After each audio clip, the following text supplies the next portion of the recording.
Orang benar pasti berdoa dengan cara yang benar. Cara berdoanya salah karena tidak mengenal Allah. Pengenalan akan Allah itu merupakan syarat utama, modal utama dalam doa yang benar. Karena kita berdoa, kita berkomunikasi dengan orang yang dekat dengan kita, dengan orang yang kenal dengan kita. Kita seperti ketemu dengan Bapak kita, kita bercakap-cakap dengan Bapak kita. Kita harus belajar ini. Memang susah, saudara. Tetapi inilah doa orang yang benar. Fokus kepada kehendak Tuhan, kepada keinginan Allah. Tidak memaksakan kehendaknya. Bukan untuk show off, bukan untuk dilihat orang, bukan untuk dihargai orang, tetapi untuk dilihat Tuhan, untuk membangun relasi yang akrab dengan Tuhan.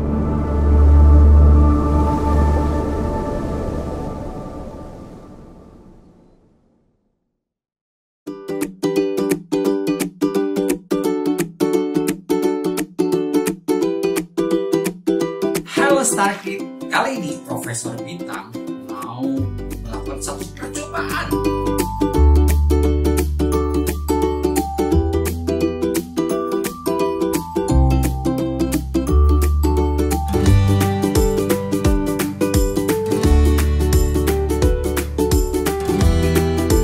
Starkid, jangan lupa ibadah online Starkid ya. Starkid, let your light shine.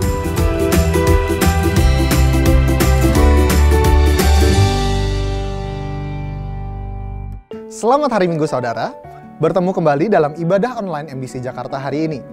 Harapan kami, seluruh jemaat dalam keadaan sehat. Kita bersyukur karena kasus COVID di Indonesia menunjukkan penurunan yang signifikan. Namun jangan lengah, tetaplah patuhi protokoler kesehatan dan lakukan vaksinasi. Saya percaya Bapak, Ibu, dan Saudara sudah siap untuk memuji, menyembah, dan mendengarkan firman Tuhan. Namun sebelumnya, saya akan menyampaikan beberapa informasi kegiatan gereja kita. Berdoa adalah sarana untuk menyatakan iman kita kepada Allah, bahwa Dia akan melakukan apa yang telah dijanjikannya. Untuk itu, jangan lelah berdoa. Ada 2 kegiatan doa yang dapat kita ikuti bersama. Ada Morning Chapel yang diadakan setiap hari jam 5 sampai 6 pagi melalui Zoom. Dan ada The Altar setiap hari Jumat pada jam 8 malam. Dalam doa The Altar, kita akan mendengarkan kesaksian dari orang-orang yang mengalami janji Tuhan. Tuhan tidak menciptakan kita dengan kemampuan menjalani hidup sendirian. Namun, Tuhan menciptakan kita untuk hidup dalam komunitas, agar terkoneksi dengan orang-orang percaya yang mengasihi Tuhan sehingga kita dapat berubah, bertumbuh, dan saling mengasihi. Jika saudara belum mempunyai komunitas seperti itu, hubungi Justina di nomor yang tertera di layar ini, agar saudara dapat dihubungkan dengan komunitas kesan yang sesuai dengan saudara. Terima kasih kepada jemaat yang terus mendukung program PSJ atau Peduli Sesama Jemaat, sehingga sampai saat ini program ini masih terus berlangsung. Berikut laporan keuangan PSJ selama 1 minggu terakhir.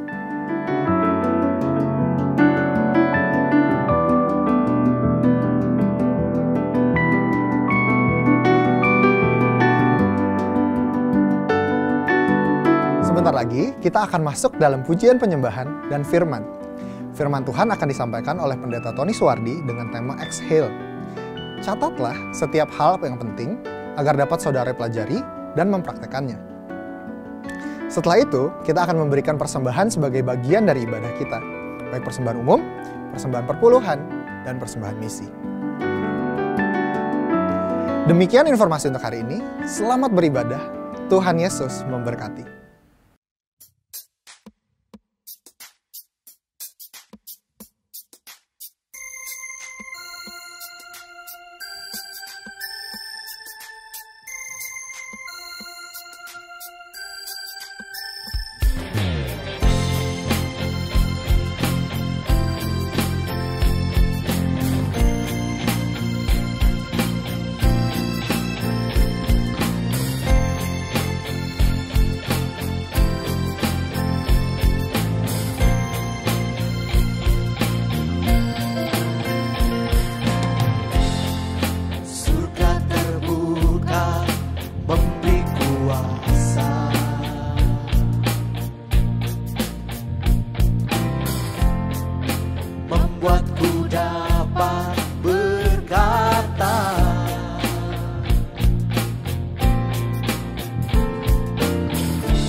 sembah tak pernah meninggalkan. Dia selalu ada besertaku.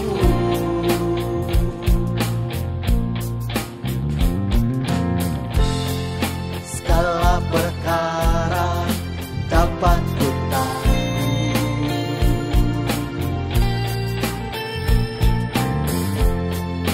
Di dalam Dia kekuatanku.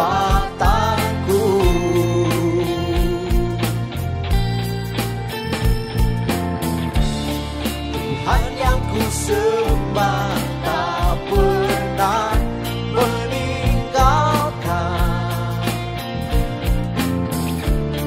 Dia bangkit untuk membelaku.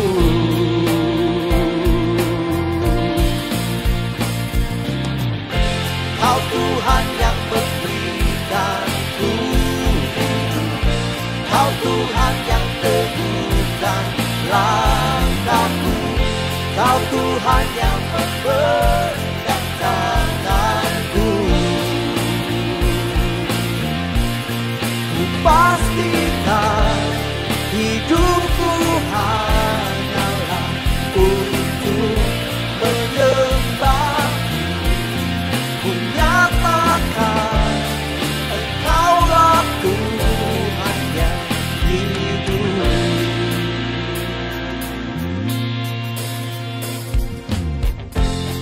Segala perkara dapat ku tanggung.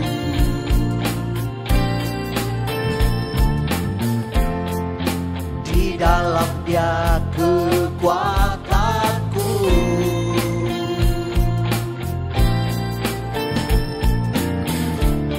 Tuhan yang ku sembah tak pernah meninggalkan.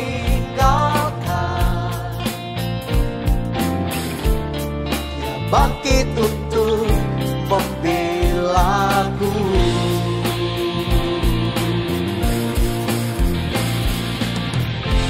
Kau Tuhan yang memberikanku hidup.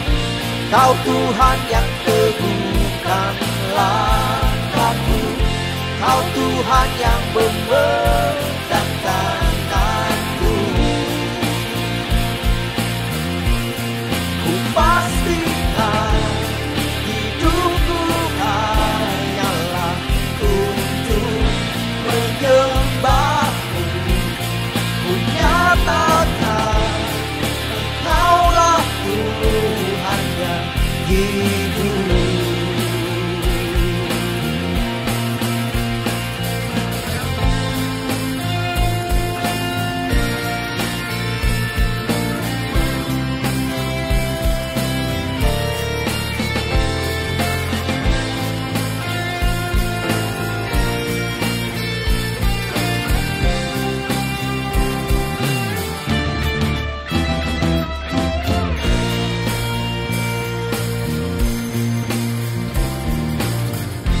Kau Tuhan yang memberikanku hidup. Kau Tuhan yang teguhkan langkahku. Kau Tuhan yang memegang tanganku. Ku pastikan hidupku hanyalah untuk menyembah. Nyatakan Engkaulah Tuhan yang hidup. Ku nyatakan Engkaulah Tuhan yang hidup. Ku nyatakan Engkaulah Tuhan yang hidup.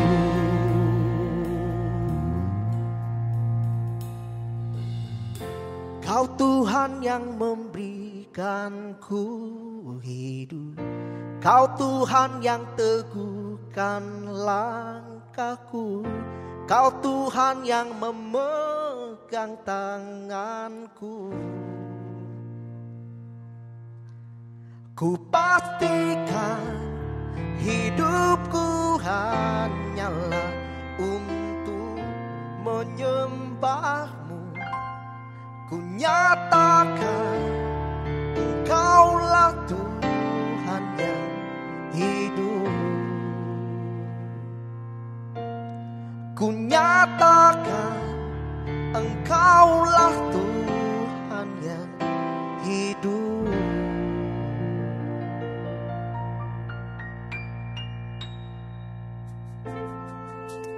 Kuasa-Mu terlebih besar.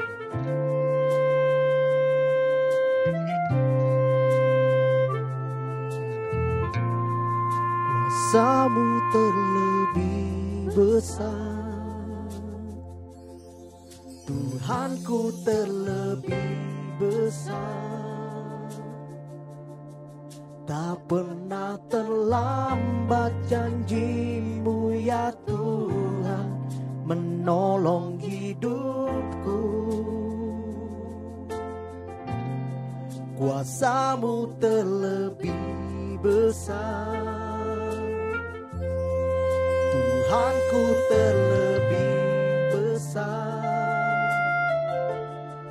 Tak pernah terlambat janji-Mu ya Tuhan pulihkan hidupku.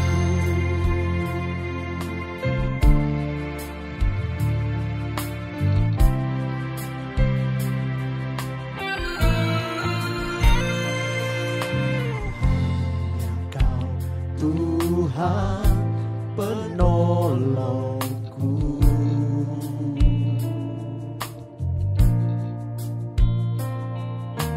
yang selalu setia bersamaku.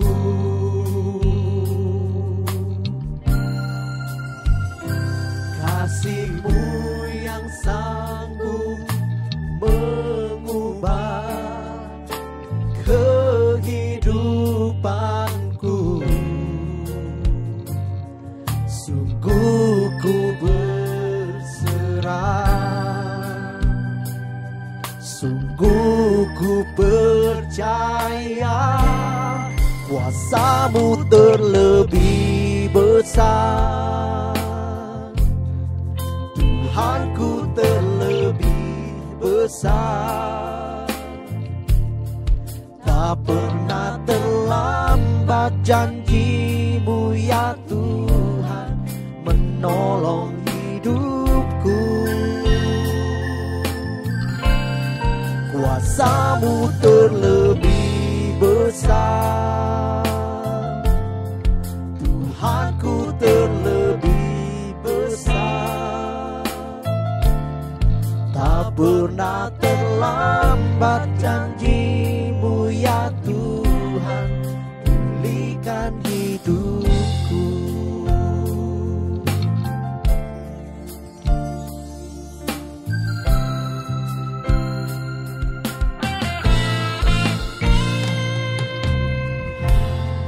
Kau Tuhan penolongku,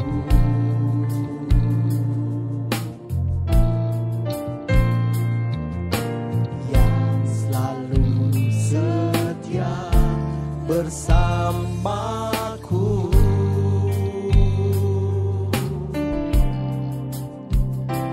Kasih-Mu yang sanggup mengubah kehidupanku. Sungguh ku berserah, sungguh ku percaya kuasa-Mu terlebih besar, Tuhanku terlebih besar. Tak pernah terlambat janji-Mu ya Tuhan menolong hidupku. Kuasa-Mu terlebih besar, Tuhanku terlebih besar. pernah terlambat, janji-Mu ya Tuhan pulihkan hidupku.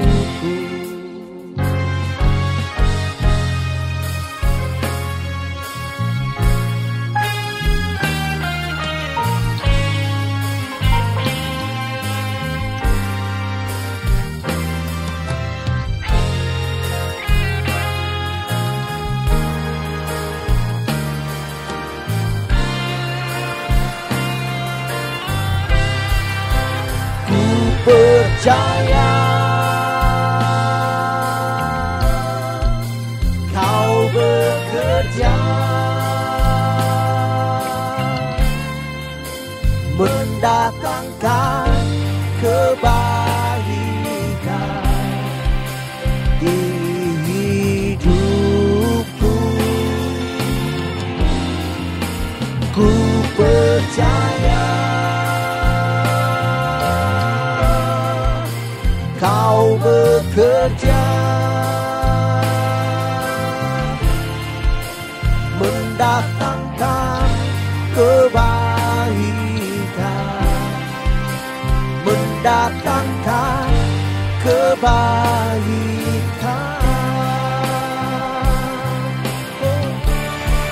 Kuasa-Mu terlebih besar, Tuhanku terlebih besar. Tak pernah terlambat, janji-Mu ya Tuhan menolong hidupku. Kuasa-Mu terlebih besar, Tuhanku terlebih besar. Tak pernah terlambat, janji-Mu ya Tuhan pulihkan hidupku. Tak pernah terlambat, janji-Mu ya Tuhan pulihkan hidupku. Tak pernah terlambat, janji-Mu ya Tuhan pulihkan hidupku.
Selamat hari Minggu Jemaat MDC Jakarta, baik yang ada di wilayah Jakarta, di wilayah Bekasi Barat, Bekasi Timur maupun di Serpong, dan di mana saja saudara berada. Apa kabarnya? Doa saya agar semua dalam keadaan sehat-sehat karena kesehatan merupakan isu penting pada kondisi pandemi saat ini. Bersyukur untuk dampak pandemi yang semakin menurun. Kita berharap agar imunitas kita, imunitas keluarga kita, masyarakat akan semakin baik untuk mengatasi penyebaran virus COVID-19. Hari ini Bapak Ibu Saudara kita akan membahas tema yang ketiga tentang doa, yaitu exhale, yaitu tentang doa yang benar. Ada pepatah berkata bahwa kita bisa belajar dari kesalahan orang lain agar kita tidak jatuh dalam kesalahan yang sama. Kali ini kita juga mau belajar dari firman Tuhan tentang kebiasaan-kebiasaan yang salah dalam doa, motivasi doa yang salah, tujuan doa yang salah, sikap hati yang salah dalam berdoa, agar kita tahu bagaimana doa yang benar yang sesuai dengan keinginan Tuhan. Saudara, mari kita minta pimpinan Roh Kudus untuk penyampaian firman Tuhan hari ini. Mari sama-sama kita tundukkan kepala dan kita berdoa. Bapak, terima kasih untuk hari ini.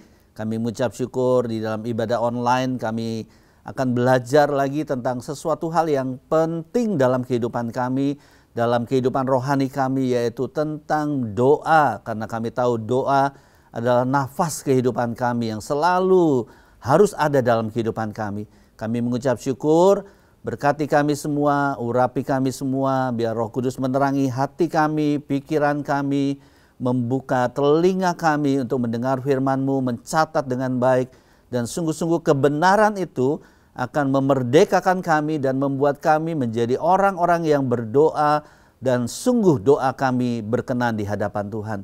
Berkati kami semua Tuhan, kami mengucap syukur di dalam nama Tuhan Yesus, kami sudah berdoa. Haleluya, amin.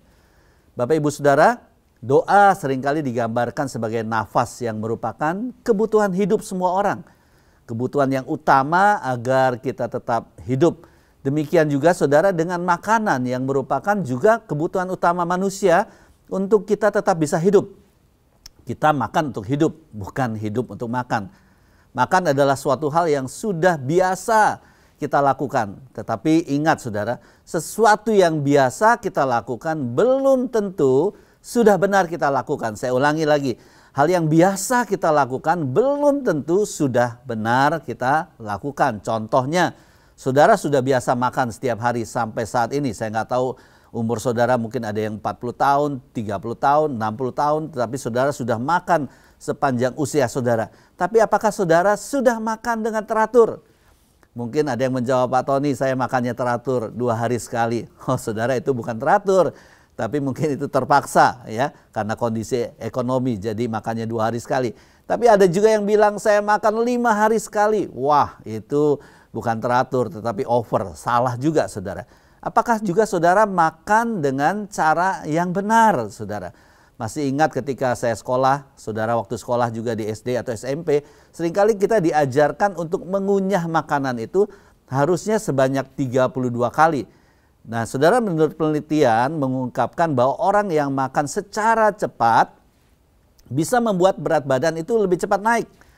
Semakin cepat kita makan, semakin banyak makanan yang kita makan saudara. Semakin perlahan kita makan dan menikmati makanan itu dan mengunyahnya dengan baik saudara, akan membuat kita merasa kenyang pada waktunya dan membuat kita tidak makan secara berlebihan ya. Nah ini mungkin tips untuk diet buat saudara semua yang ingin langsing saudara ya. Nah demikian pula halnya dengan doa.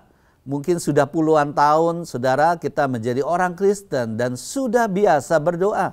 Minimal saudara kita kenal doa 3 waktu mungkin ya. Makan pagi, makan siang, dan makan malam.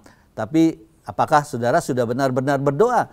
Dan saudara sudah mendapatkan berkat dari kehidupan doa yang saudara lakukan sampai hari ini?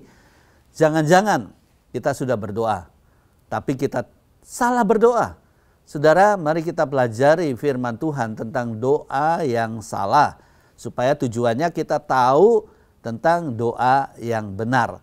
Nah, saya akan menyampaikan tentang 5 unsur doa yang salah. Ya, ada 5 unsur doa yang salah yang saya akan coba sharingkan pada Bapak Ibu Saudara pada hari ini. Yang pertama adalah tidak berdoa. Yang kedua, tujuan doa yang salah. Yang ketiga, motivasi doa yang salah. Dan yang keempat, cara doa yang salah. Dan yang terakhir, yang kelima adalah sikap hati yang salah. Harapan saya dengan sama-sama kita mempelajari firman Tuhan ini, kita akan mengetahui 5 unsur doa yang salah. Dan kita akan melakukan doa yang benar, yang sesuai dengan kebenaran firman Tuhan. Mari, yang pertama kita akan mulai dengan membaca Yakobus pasal yang keempat, ayat yang kedua dan ayat yang ketiga. Saya akan bacakan buat Bapak Ibu Saudara semua. Yakobus pasal yang keempat, ayat yang kedua sampai ayat yang ketiga. Kamu mengingini sesuatu, tetapi kamu tidak memperolehnya. Lalu kamu membunuh, kamu iri hati. Tetapi kamu tidak mencapai tujuanmu. Lalu kamu bertengkar dan kamu berkelahi.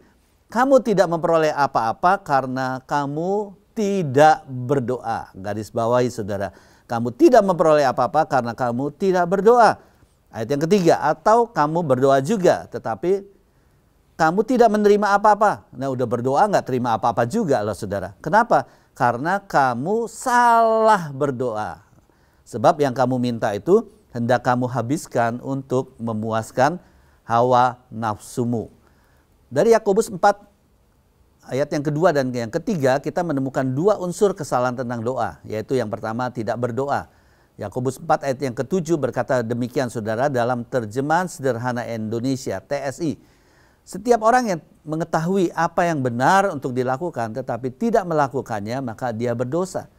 Ada dua alasan kenapa orang tidak berdoa. Pertama karena merasa Tuhan sudah tahu kok doa kita. Kenapa sih kita harus berdoa? Saudara, sebelum Yesus meninggalkan murid-muridnya dan mati di atas kayu salib dan kemudian bangkit, Yesus pernah berkata begini kepada murid-muridnya di dalam Yohanes pasal yang ke-16 ayat yang ke-23 sampai ayat yang ke-24. Dan pada hari itu kamu tidak akan menanyakan apa-apa kepadaku. Aku berkata kepadamu sesungguhnya segala sesuatu yang kamu minta kepada Bapa akan diberikannya kepadamu dalam namaku. Ayat yang ke-24, sampai sekarang kamu belum meminta sesuatu pun dalam namaku. Mintalah maka kamu akan menerima supaya penuhlah sukacitamu. Saudara, tidak berdoa adalah kesalahan besar yang harusnya tidak boleh terjadi dalam kehidupan kita sebagai anak-anak Tuhan. Karena ketika kita tidak berdoa, kita tidak akan menerima apa-apa. Padahal Yesus berkata, apapun yang kamu minta kepada Bapa dalam namaku akan diberikannya. Ketika kita minta, kita akan menerima. Dan sukacita kita, saudara, sukacita saya dan saudara menjadi sempurna. Jadi berdoalah saudara supaya sukacita kita menjadi sempurna. Dan yang kedua, kenapa orang tidak berdoa adalah karena merasa mampu mengatasi semua masalah. Contohnya adalah Simson, saudara. Dia merasa kuat, dia merasa diurapi Tuhan, sehingga ia menggunakan kekuatannya sendiri. Dan pada akhirnya, secara singkat kita tahu bahwa akhirnya Simson ditangkap oleh orang Filistin dan menjadi bahan tertawaan mereka. Tapi pada saat akhir hidupnya barulah Simson menyadari dan berdoa, meminta kepada Tuhan kesempatan yang terakhir untuk Tuhan memulihkan kekuatannya dan menghancurkan, membunuh begitu banyak orang Filistin pada saat itu. Alasan ketiga, kenapa orang tidak berdoa? Karena saudara, banyak orang tidak mengerti akan kuasa doa. Doa adalah sebuah kekuatan yang luar biasa. Alkitab berkata dalam Matius pasal yang ke-21 ayat yang ke-22. Dan apa saja yang kamu minta dalam doa dengan penuh kepercayaan, kamu akan menerimanya. Saya mengambil contoh Elia dalam Yakobus pasal yang ke-5 ayat yang ke-17 sampai ayat yang ke-18. Di situ dikatakan Elia adalah manusia biasa sama seperti kita. Dan ia telah bersungguh-sungguh berdoa supaya hujan jangan turun. Dan hujan pun tidak turun di bumi selama 3 tahun dan 6 bulan. Luar biasa saudara, Elia manusia biasa. Saudara, kalau tidak turun hujannya 1-2 hari mungkin itu kebetulan ya. Tetapi ini tidak turun hujan selama 3 tahun dan 6 bulan. Tidak mungkin itu terjadi secara kebetulan. Pasti karena Elia berdoa sungguh-sungguh kepada Tuhan. Ayat yang ke-18, lalu Elia berdoa pula. Dan seketika saudara, langit menurunkan hujan dan bumi pun mengeluarkan buahnya. Kesalahan kedua dalam doa saudara, setelah yang pertama tadi tidak berdoa, yang kedua adalah tujuan berdoa. Yakobus 4 ayat yang ketiga berkata, atau kamu berdoa juga, tetapi kamu tidak menerima apa-apa karena kamu salah berdoa. Sebab yang kamu minta itu hendak kamu habiskan untuk memuaskan hawa nafsumu. Saudara, ingat Taman Getsemani. Taman Getsemani adalah tempat di mana Yesus terakhir kalinya berdoa sebelum ia mati di atas kayu salib. Getsemani itu artinya adalah oil press, yaitu pemerasan minyak. Sehingga didapatkan minyak yang murni, yang mahal saudara. Kehendak Tuhan adalah minyak yang murni, yang seharusnya dihasilkan melalui proses dalam doa kita. Saudara, doa yang benar adalah fokus kepada kehendak Tuhan, kepada keinginan Allah, dan bukan kepada keinginan-keinginan kita. Doa yang salah tentunya sebaliknya, yaitu doa yang fokusnya kepada keinginan-keinginan kita sendiri. Doa yang benar adalah fokusnya, sekali lagi saya ulangi, fokusnya kepada kehendak Allah. Kesalahan pertama adalah tidak berdoa. Tadi kita sudah bahas saudara. Kesalahan kedua adalah tujuan doa yang salah. Nah, kesalahan ketiga dalam doa adalah Motivasi yang salah dalam doa. Kita pelajari tentang motivasi doa yang salah dari kehidupan doa orang Farisi. Mari kita baca firman Tuhan dalam Matius pasal yang ke-6, ayat yang ke-5 sampai ayat yang ke-6. Yaitu hal berdoa, Matius 6 ayat 5 sampai ayat yang ke-6.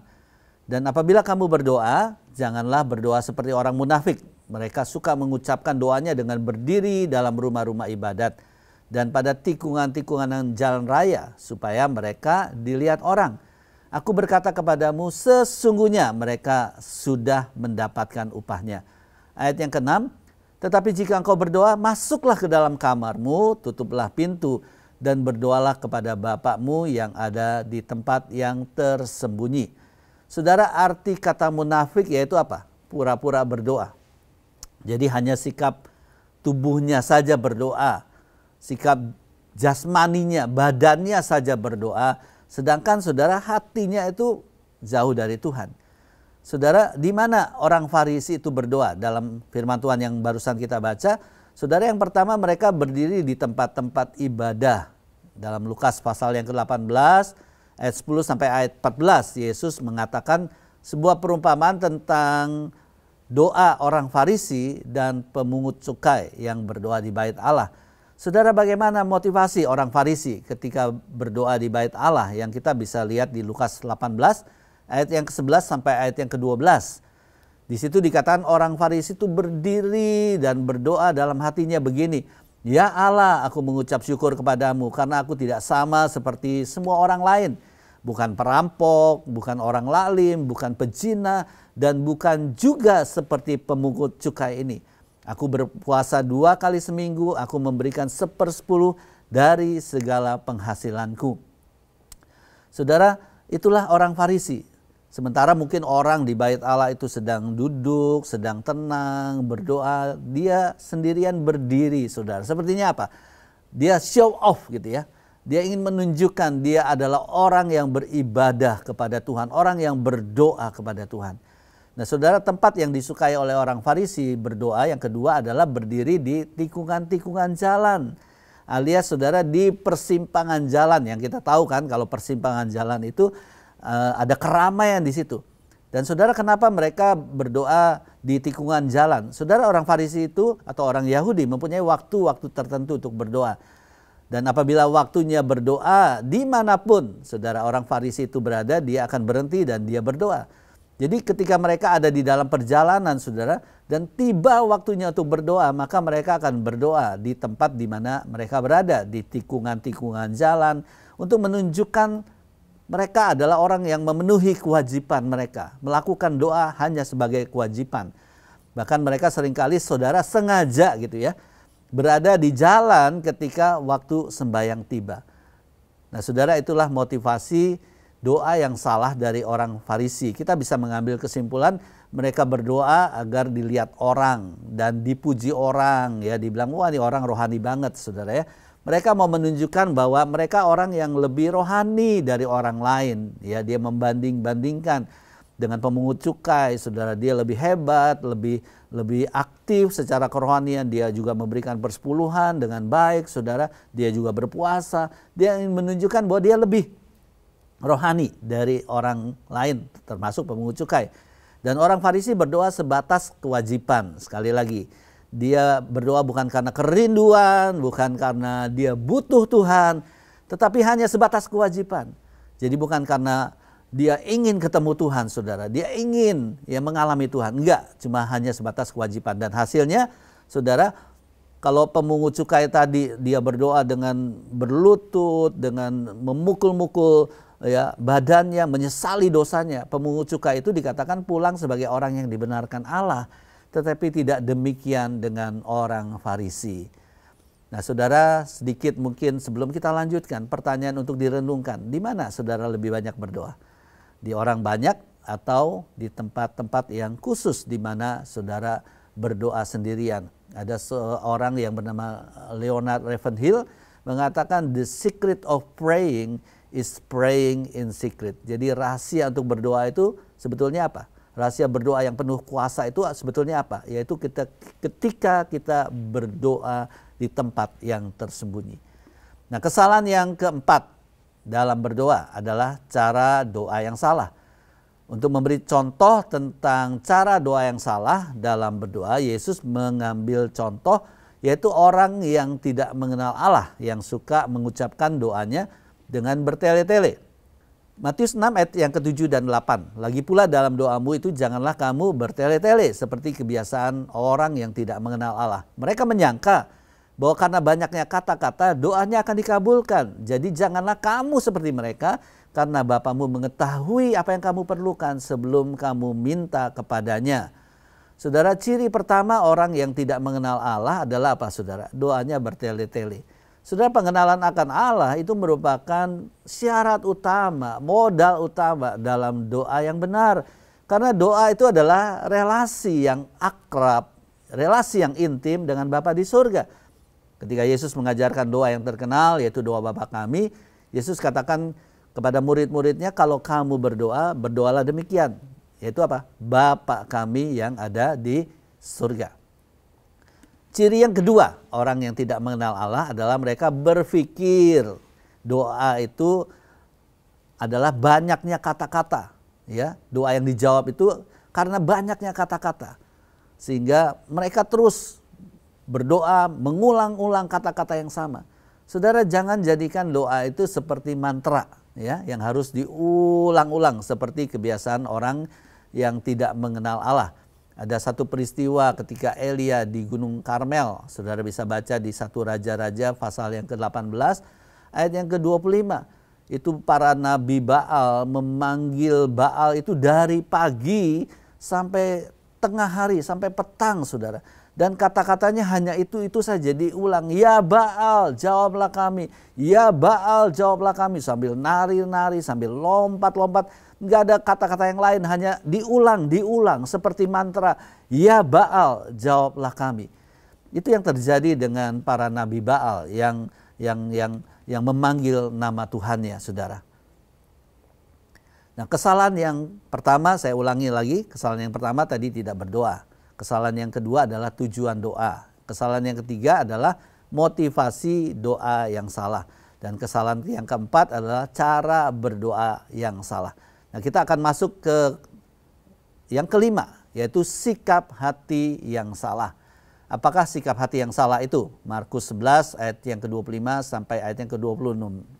Ini adalah salah satu contoh tentang sikap hati yang salah. Ayat yang ke-25 dikatakan, dan jika kamu berdiri untuk berdoa, ampunilah dahulu sekiranya ada barang sesuatu dalam hatimu terhadap seseorang, supaya juga Bapamu yang di surga mengampuni kesalahan-kesalahanmu. Ayat yang ke-26, tetapi jika kamu tidak mengampuni, maka Bapamu yang di surga juga tidak akan mengampuni kesalahan-kesalahanmu. Saudara, itulah sikap hati yang kelima yang salah. Kalau kita punya kepahitan, kita punya kekecewaan, saudara, kita harus membereskan itu dulu sebelum kita berdoa. Sebelum kita melanjutkan doa kita, saudara, kalau Roh Kudus ingatkan, kita bereskan itu, kita ampuni orang yang melakukan kesalahan kepada kita. Karena kalau kita terus melanjutkan doa kita, percuma, saudara. Doa kita nggak akan didengar, apalagi dijawab oleh Tuhan. Karena dengan jelas Alkitab mengatakan yang menjadi penghalang doa kita adalah apa? Dosa. Saudara, tidak mengampuni itu adalah dosa. Dalam kehidupan saya sering kali, saudara, saya mengalami juga ada orang-orang yang mungkin menyakiti hati walaupun mungkin secara tidak sengaja. Tapi saya sudah membiasakan ketika saya merasakan ada sesuatu yang mengganggu hati saya, sesuatu yang sepertinya menyakitkan hati saya, secara otomatis saya ambil waktu dan langsung saya berdoa untuk mengampuni orang tersebut. Walaupun mungkin orang itu nggak tahu bahwa itu menyakitkan hati saya. Tapi itu bukan urusan saya. Urusan saya adalah apa, saudara? Saya melepaskan pengampunan buat orang-orang yang menyakiti hati saya. Nah, saya akan tutup dengan satu ayat firman Tuhan. Di dalam Yakobus pasal yang kelima ayat yang ke-16 bagian B. Ini ayat yang sangat populer sekali. Ayat yang sangat terkenal sekali. Dan saya yakin saudara hafal ayat ini. Ayat ini berbunyi demikian. Doa orang yang benar besar kuasanya. Wow, semua orang suka ayat ini ya. Doa orang yang benar besar kuasanya. Nah saudara, doa orang yang benar itu seperti apa? Doa orang yang benar itu kebalikan dari 5 doa yang salah tadi, saudara. Sangat sederhana sekali. Doa orang benar itu pasti menyingkirkan 5 unsur yang salah dalam doa yang saya sudah uraikan tadi, saudara. Yang pertama, orang benar pasti yakin bahwa doa itu penting dan doa itu berkuasa. Jadi orang benar pasti berdoa, saudara. Nggak mungkin orang benar tidak berdoa, nggak mungkin, saudara. Yang kedua, fokus doa orang benar adalah apa? Kehendak Allah. Fokus doa orang benar bukan kehendaknya sendiri, bukan keinginannya sendiri, saudara. Ya, bukan dia ngotot dengan keinginannya sendiri, tapi fokus doa orang yang benar, dia berkata, Tuhan, jadilah kehendakmu, bukan kehendakku yang jadi. Kita harus belajar ini. Memang susah, saudara. Tetapi inilah doa orang yang benar, tidak memaksakan kehendaknya. Dan kalau kita memaksakan kehendak kita, saudara, kita tentunya bukan doa orang yang benar, saudara. Yang ketiga, orang yang benar pasti punya motivasi yang benar dalam berdoa. Yaitu bukan untuk dilihat manusia, bukan untuk show off, bukan dibilang wah rohani, enggak, saudara.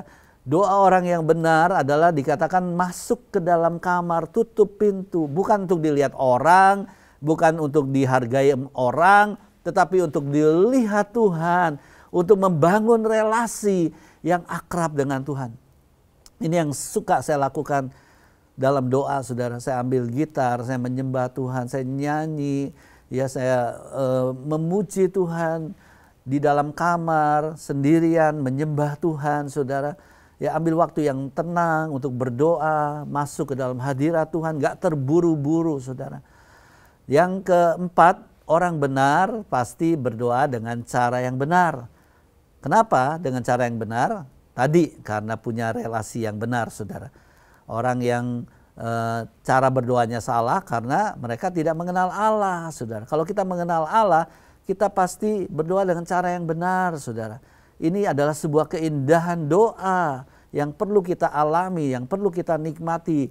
Karena kita berdoa, kita bercakap-cakap, kita berkomunikasi dengan orang yang dekat dengan kita, dengan orang yang kenal dengan kita. Jadi bukan seperti protokoler kalau kita menghadap mungkin presiden, saudara. Enggak, kita seperti ketemu dengan Bapak kita, kita bercakap-cakap dengan Bapak kita.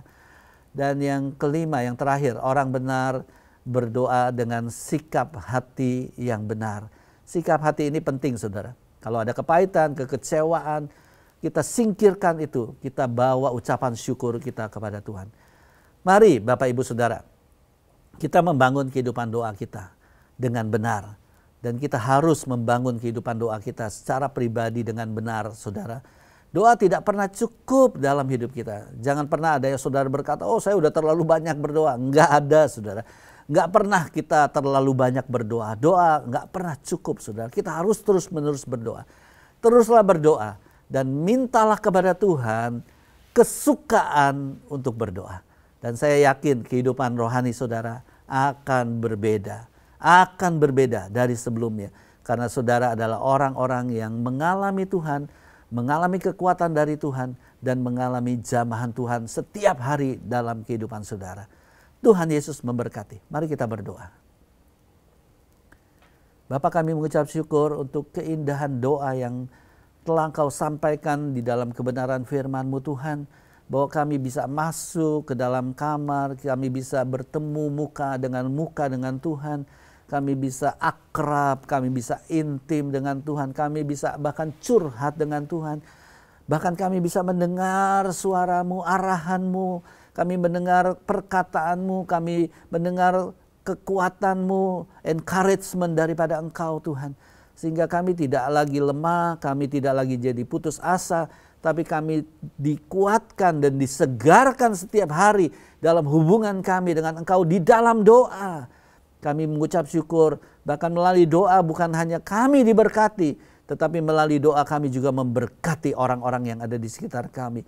Kami bisa berdoa buat teman-teman kami bisa berdoa buat anggota kesan kami bisa berdoa buat keluarga kami, bahkan kami bisa berdoa untuk bangsa dan negara kami.